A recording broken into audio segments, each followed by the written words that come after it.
Okay, hi. So I'm getting ready to um, print my letter, and I keep going back and revising it.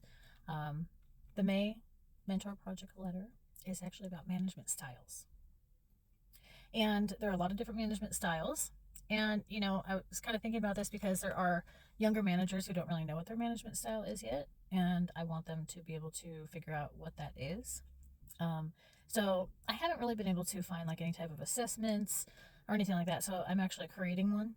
But as I go through here and I'm researching a lot, there's so much. There's so much that has to do with your personality and your experience and the way that people respond to you, who you are as a person is huge when it comes to management style because if you're a man versus a woman, employees respond to you differently, which we'll be talking about that as well. Your age matters. It does, unfortunately. Maybe on an application or it doesn't matter. They can't discriminate against you, but it does matter. It matters a lot in the workplace and in the psychology of the workplace. So, anyways, I'm doing all this crazy research in all these different areas, and one thing I kind of found what that is kind of a reoccurring theme is that it really, if you want to be a successful manager, meaning basically a leader, right? Because managing and leading is different. But if you want to be a successful leader, you have to really know your personality. You have to know what your positive traits are, what your faults are, what you need to work on. And you need to first admit those things to yourself. And, depending on your personality, you can kind of joke about it with your staff too. It's okay to not be perfect in front of your staff. And actually, maybe it's better that you joke around about those kinds of things. And I know my staff appreciates it when I call myself out on something stupid that I did. It makes them feel a little bit better. Even when I tell them it's okay to make a mistake, we just have to recover from it, and how we recover from it is what matters. It kind of puts them at ease. Um, but I know a lot of managers who do not do this, and they think that they have to be rigid. They think they have to, follow a certain script, that they have to fit into a certain mold. They have to wear certain clothes. They have to walk a certain way. They have to, you know, say certain things to be like a successful manager. That's just an image. That's all that's narcissistic. That's creating an image that isn't you. And that's not really going to get you anywhere. So my my challenge to everybody this month, well, one of the challenges is going to be to really think about what it means to be open-minded. Okay? Try to be open-minded to the thought that there are no rules when it comes to managing people and management styles. If you try to stop following all the rules and what people tell you you have to do to be a manager and you just be yourself, you're going to be a lot more successful. I know it because I did it. I've done it both ways. And yeah, being open minded is huge. Being open minded to the thought that even though you've never seen another manager or one of your bosses do something a certain way, but you kind of feel in your gut and your intuition is telling you that, hey, this might actually work, don't dismiss your intuition because it might work for you. You might be the first one in that restaurant that's ever done something like this and it works.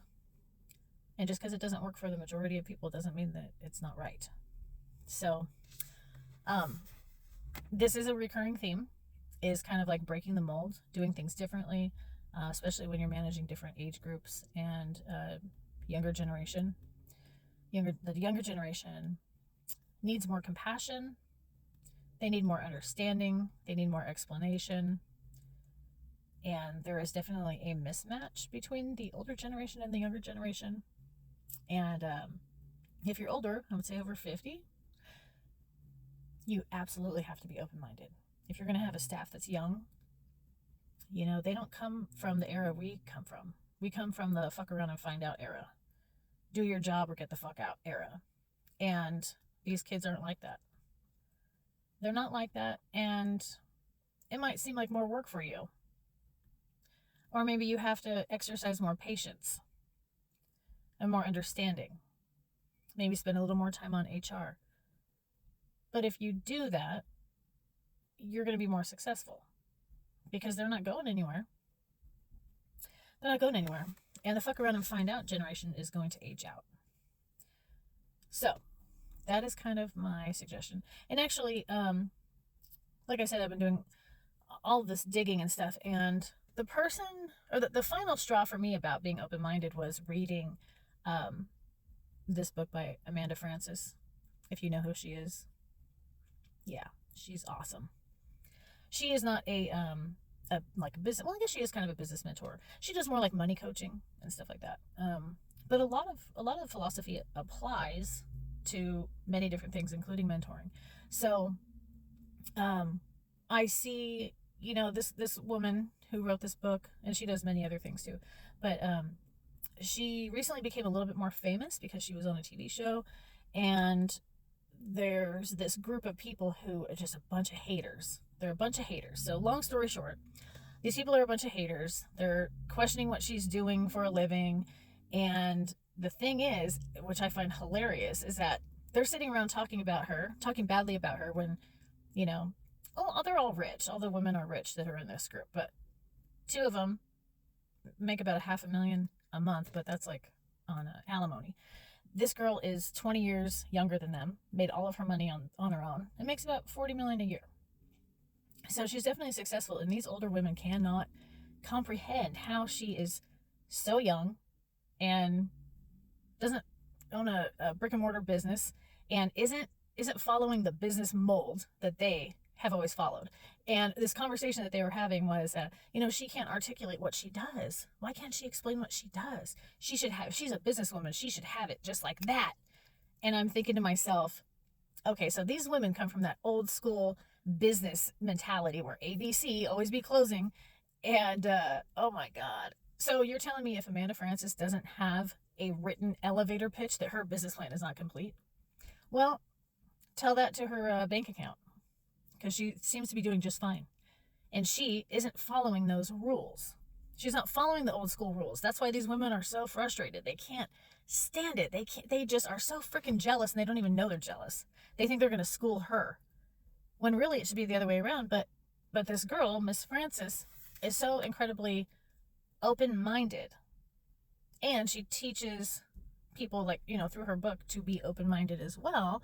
Not about what I'm talking about restaurant management, but she's talking about being open-minded about money and changing your thinking about money and how it all works. Well, I totally agree with that, and it really, really is so true. But you have to be open-minded first in order to start practicing to be open-minded, if that makes sense.